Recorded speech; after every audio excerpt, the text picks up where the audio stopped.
এই আজকে বড়দিন, সেই বড়দিন উপলক্ষে গোপাল সোনা আমাদের বাড়িতে আছে। সেই গোপাল সোনাকে তো কেক খাওয়াতে হয়। এই ফ্রুট কেক আমি আজকে বানিয়েছি। এই দেখুন কীভাবে ফ্রুট কেক বানিয়েছি। এর কিন্তু কোনো ডিম নেই। সেই কেক আমরা আজকে গোপালকে নিবেদন করব। গোপাল সোনা আজকে মেরি ক্রিসমাস সেজেছে, কত সুন্দর সেজেছে দেখুন।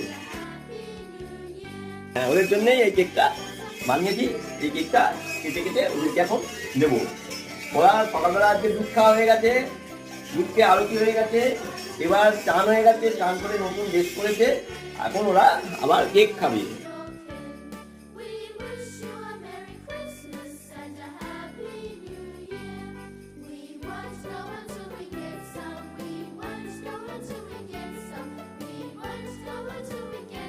আমরা যে মায়াপুরে যাই, মায়াপুরে যে কেক খায় না ঠাকুরের কেক, সেইভাবে আমি নিজে